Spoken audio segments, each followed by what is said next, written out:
सरस मेला में कपड़े बर्तन की खरीदारी के साथ लोगों ने औषधीय पौधे की भी खूब खरीदारी की। हाजीपुर से आई जीविका दीदी सुनीता देवी के स्टॉल से 50,000 से अधिक लोगों ने औषधीय पौधों की खरीदारी की है। खरीदारी का यह आलम रहा कि मेला के 13वें दिन यानी मंगलवार को इंसुलिन, गरम मसाला, हुमाद, जाफर पौधा समाप्त हो गया। बुधवार को जो लोग इन पौधे को खरीदने आए उन्हें वापस जाना पड़ा। औषधीय पौधे से जीविका दीदी सुनीता देवी ने 3 लाख से अधिक की कमाई की। जीविका दीदी सुनीता देवी सरस मेला में 70 तरह का 5,676 औषधीय पौधा लाई है। मुख्यमंत्री नीतीश कुमार की प्रगति यात्रा गुरुवार को शिवहर और सीतामढ़ी में होगी। पहले चरण के तीसरे दिन की यात्रा में वह 2 जिलों में जाएंगे। सीतामढ़ी में रीगा चीनी मिल का शुभारंभ करेंगे। बता दें कि 1935 में स्थापित रीगा चीनी मिल जनवरी 2021 में बंद हो गई थी। उस समय मिल में 400 कर्मचारी थे। कर्नाटक की कंपनी नूरानी सुगर लिमिटेड ने इसे अधिग्रहित किया है। वर्तमान में मिल की पेराई क्षमता 40,000 क्विंटल प्रतिदिन है। सूबे की हर पंचायत के 2-2 गांवों को बीमा ग्राम बनाया जाएगा। डाक विभाग के सब डिवीजन स्तर पर गांवों का चयन किया जा रहा है। जनवरी से चिन्हित गांव में घर घर जाकर सभी लोगों का बीमा करने की कवायद होगी। ग्रामीण डाक जीवन बीमा में न्यूनतम 10,000 और अधिकतम 10 लाख तक का बीमा होगा। वहीं डाक जीवन बीमा में न्यूनतम 20,000 और अधिकतम 50 लाख तक का बीमा किया जा सकता है। इन दोनों बीमा के लिए 19-25 साल तक के लोग शामिल होंगे। दोनों योजना काफी पुरानी है। डाक जीवन बीमा की शुरुआत मार्च 1976 में की गई। वहीं ग्रामीण डाक जीवन बीमा को 1996 में शुरू किया गया था। बीमा के 5 साल होने पर बोनस की सुविधा है।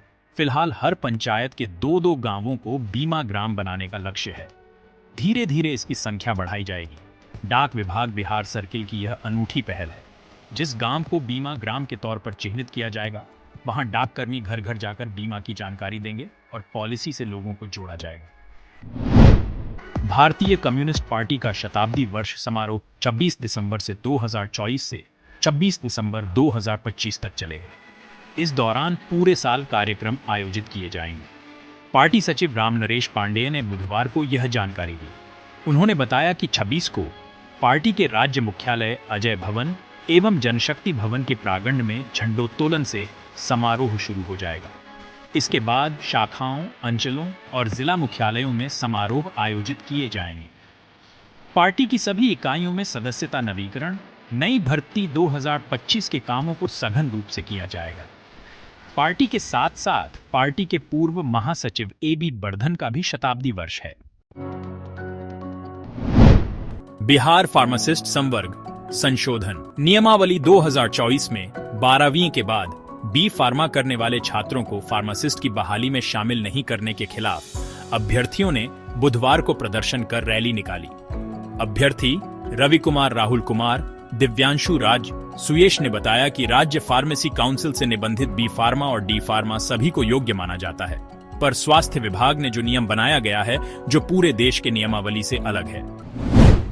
गुरुवाणी और जयकारे के साथ बुधवार को पटना साहिब की सुबह हुई। साहिब कमाल गुरु गोविंद सिंह महाराज के 300वें प्रकाशोत्सव का आगाज प्रभात फेरी के साथ हुआ।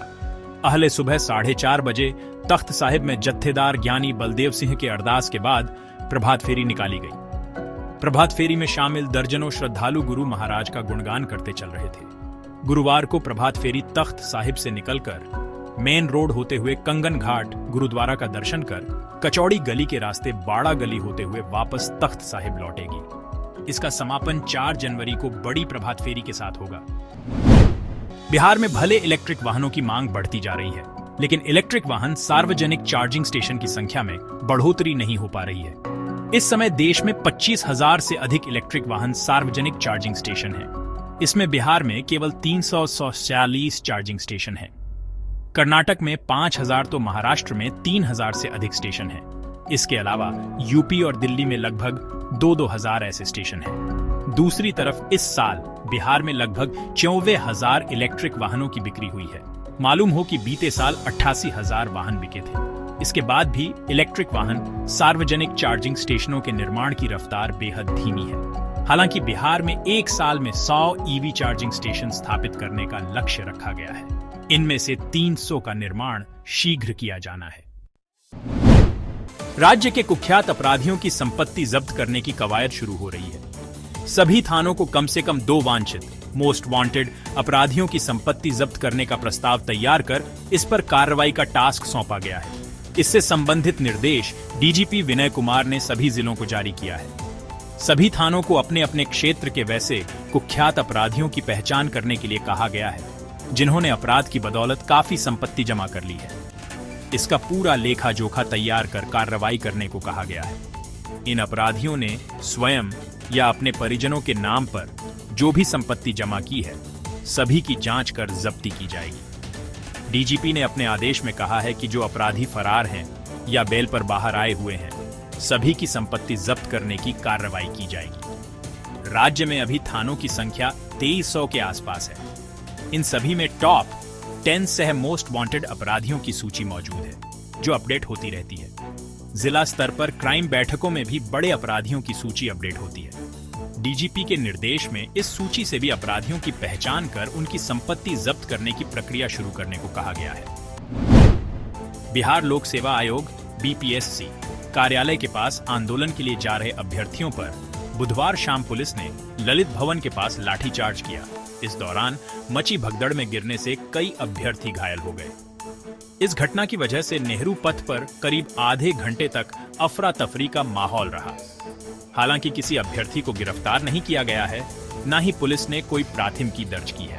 बीपीएससी 7वीं की पीटी को रद्द कराने की मांग को लेकर सैकड़ों अभ्यर्थी पिछले 8 दिनों से गर्दनी बाग में धरना पर बैठे हैं। बिहार खेल प्रतिभा खोज प्रतियोगिता मशाल 2025 के आयोजन की तैयारी जोर शोर से जारी है। इसमें भाग लेने के लिए छात्र छात्राओं का निबंधन 28 दिसंबर से 5 जनवरी तक होगा। शिक्षा विभाग, खेल विभाग और राज्य खेल प्राधिकरण के संयुक्त प्रयास से खेल प्रतिभा खोज प्रतियोगिता स्कूल, संकुल, प्रखंड, जिला और फिर राज्य स्तर पर होगी। एथलेटिक्स, साइकिलिंग, कबड्डी, फुटबॉल और वॉलीबॉल प्रतियोगिताएं होंगी। इनमें फुटबॉल सिर्फ लड़कों के लिए और अन्य सभी खेल प्रतियोगिताओं में लड़के लड़कियां भाग लेंगे। इसके माध्यम से स्कूली छात्रों तथा स्कूल से बाहर के प्रतिभावान खिलाड़ियों की पहचान कर उन्हें बेहतर प्रशिक्षण और संसाधनों के द्वारा राष्ट्रीय एवं अंतर्राष्ट्रीय स्तर का खिलाड़ी बनाना है, ताकि वर्ष 2032 और वर्ष 2035 में होने वाले ओलंपिक गेम्स में राज्य और देश के लिए पदक जीत सके। उप मुख्यमंत्री सम्राट चौधरी ने केंद्रीय सड़क परिवहन व राजमार्ग मंत्री नितिन गडकरी को पत्र लिखकर पशुपतिनाथ धाम, नेपाल से वैद्यनाथ धाम, देवघर, झारखंड तक नया एक्सप्रेसवे बनाने की मांग की। उप मुख्यमंत्री ने पत्र में लिखा कि बड़ी संख्या में तीर्थयात्री गंगा से जल लेकर सुल्तानगंज से बैद्यनाथ धाम तक पैदल यात्रा करते हैं। इसलिए इस एक्सप्रेसवे के दोनों ओर केवल नंगे पैर यात्रा करने वाले तीर्थयात्रियों व श्रद्धालुओं के लिए सर्विस रोड का निर्माण किया जाए। पशुपतिनाथ, नेपाल से बैद्यनाथ धाम, देवघर, झारखंड तक ग्रीनफील्ड अलाइनमेंट का निर्माण प्रस्तावित है, जो भीमनगर, पसराहा, अगवानी घाट, सुल्तानगंज, कटोरिया, चानन से होकर गुजरेगा। उप मुख्यमंत्री ने कहा कि रक्सौल से हल्दिया तथा दरभंगा से अमस तक एक्सप्रेसवे का निर्माण पहले ही शुरू किया जा चुका है। इस वर्ष राज्य में साइबर अपराध से जुड़े 7056 मामले दर्ज किए गए हैं, जो पिछले 3-4 वर्षों में सर्वाधिक है। इन मामलों में ठगों ने खाते में सेंधमारी करते हुए 314 करोड़ रुपए निकाल लिए। इसमें सर्वाधिक 30 मामले डिजिटल अरेस्ट के जरिए ठगी के हैं। इसमें 11 करोड़ रुपए से अधिक की राशि ठगी गई। 2030 की तुलना में डिजिटल अरेस्ट के मामले में करीब 10 गुना की बढ़ोतरी हो गई है। राजधानी पटना में सर्वाधिक 2000 से अधिक मामले दर्ज किए गए हैं। हॉटस्पॉट जिलों की संख्या बढ़कर 8 हो गई है। इसमें पटना, नवादा, नालंदा, जमुई, शेखपुरा, मोतिहारी, पूर्वी चंपारण, वैशाली और दरभंगा शामिल हैं। योयू के साइबर सेल और साइबर थानों के स्तर से इन अपराधियों को दबोचने से लेकर गतिविधियों पर नकेल कसने की कार्रवाई भी इस वर्ष बड़ी संख्या में हुई। 394 करोड़ की ठगी में 100% यानी 55 करोड़ होल्ड कराए गए हैं। घटना के तुरंत बाद सूचना नहीं देने के कारण पैसे होल्ड कराना संभव नहीं होता है। 1 जनवरी से सभी तरह के चालान ऑनलाइन जमा होंगे। वित्त विभाग ने नया राजस्व मैनेजमेंट सिस्टम सॉफ्टवेयर तैयार किया है। इसकी वजह से लोगों को कई फायदे होंगे। राजस्व चालान जैसे निबंधन, आर्म्स लाइसेंस, वाहनों का रजिस्ट्रेशन, कोर्ट शुल्क आदि अब आरएमएस पोर्टल के माध्यम से जमा होगा। पहले चालान जमा करने के लिए कोषागार और बैंक में लंबी लाइन में लगनी पड़ती थी। लोगों को पुरानी व्यवस्था में होने वाली परेशानी से बचाने के लिए नया आरएमएस पोर्टल लॉन्च किया जा रहा है। शहरवासियों को फरवरी में पटना स्मार्ट सिटी लिमिटेड की ओर से शहरवासियों को फरवरी में 4 सौगातें मिलेंगी। पटना स्टेशन के 1 किलोमीटर के दायरे में 2 आधुनिक कार पार्किंग की सुविधा मिलेगी। वहीं गांधी मैदान के पास फुटओवर ब्रिज भी बनकर लगभग तैयार है। सूबे का पहला स्वचालित कार पार्किंग मौर्यालोक के पास फरवरी में होगा तैयार। पार्किंग में 166 कार पार्किंग की क्षमता होगी। 6 मंजिला पार्किंग के प्रत्येक फ्लोर पर 22 कार पार्किंग की क्षमता होगी।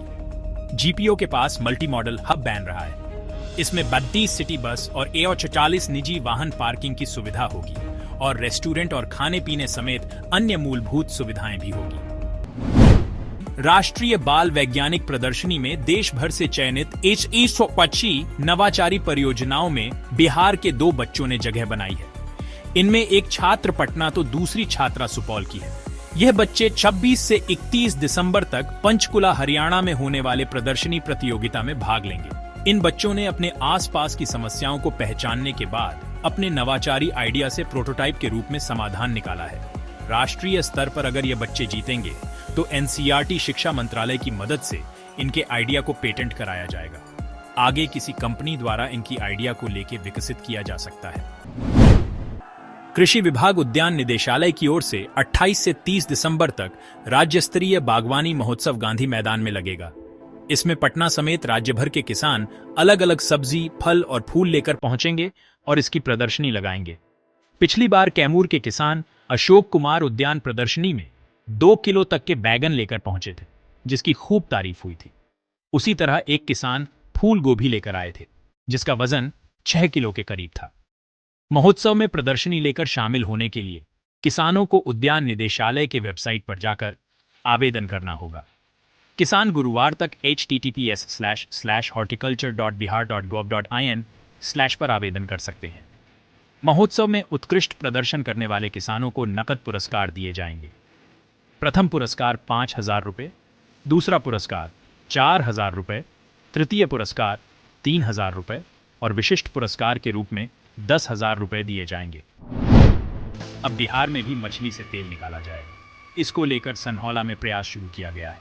सनहौला में शमशेर नामक युवक ने ड्राई फिश को रोलिंग मिल में डालकर तेल निकाला है। अब इस तेल के सैंपल को प्रशासनिक स्तर पर मौजूद पोषक तत्वों की मात्रा जानने के लिए लैब भेजा गया है।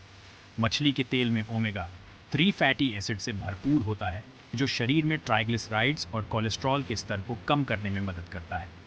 मछली का तेल हृदय के ऊतकों को सुरक्षा भी प्रदान करता है और इसके कार्डियो प्रोटेक्टिव गुण के कारण अनियमित हृदय धड़कन को रोकता है। यही वजह है कि हार्ट या कोलेस्ट्रॉल की गोली में इसका उपयोग किया जाएगा। राजस्व एवं भूमि सुधार विभाग ने योजनाओं के क्रियान्वयन को लेकर सभी अंचल कार्यालयों की रैंकिंग जारी की है। सभी 523 अंचल कार्यालयों की समीक्षा कर नवंबर की रैंकिंग जारी हुई है। इसमें सीवान के हसनपुरा अंचल कार्यालय को पहला, बांका के फुल्ली डुमर को दूसरा एवं वैशाली के पातेपुर को तीसरा स्थान मिला है। रैंकिंग में अंचल कार्यालयों को म्यूटेशन पर 20 अंक दिए जाते हैं, परिमार्जन प्लस पर 25 अंक, अभियान बसेरा पर 15 अंक, आधार सीडिंग पर 2.5 अंक, ऑनलाइन एलपीसी पर 2.5 अंक, ई मापी पर 15 अंक, अतिक्रमणवाद निबटारे पर 5 अंक, जमाबंदी पर 5 अंक और सरकारी जमीन की एंट्री और वेरिफिकेशन पर 10 अंक दिए जाते हैं। जदयू प्रदेश कार्यालय से बुधवार को पार्टी का अंबेडकर रथ अनुसूचित जाति जनजाति संवाद यात्रा और अल्पसंख्यक विकास कारवां को जिलों के लिए रवाना किया गया। अंबेडकर रथ और अल्पसंख्यक विकास कारवां राज्य के गांव-गांव में जाकर सामाजिक न्याय, समानता और सौहार्द का संदेश पहुंचाएगा। साथ ही यह दलित और अल्पसंख्यक वर्ग के हितों में नीतीश सरकार द्वारा चलाई जा रही योजनाओं का भी प्रचार प्रसार करेगा। वर्ष 2005 में अल्पसंख्यक कल्याण विभाग का बजट सिर्फ 3.5 करोड़ था, जो बढ़कर 700 करोड़ से अधिक हो गया है। राज्य के पैक्सों और दुग्ध समितियों को माइक्रो एटीएम दी जाएगी। राजधानी के शास्त्री नगर स्थित डीएनएस सहकारी प्रबंध संस्थान में बुधवार को 3 समितियों को माइक्रो एटीएम दी गई। इस मौके पर सहकारिता मंत्री डॉ प्रेम कुमार ने सभी समिति सदस्यों को डोर टू डोर बैंकिंग सुविधा उपलब्ध कराने के निर्देश दिए। इस वर्ष 600 की 19 दुग्ध समितियों का निबंधन किया गया है।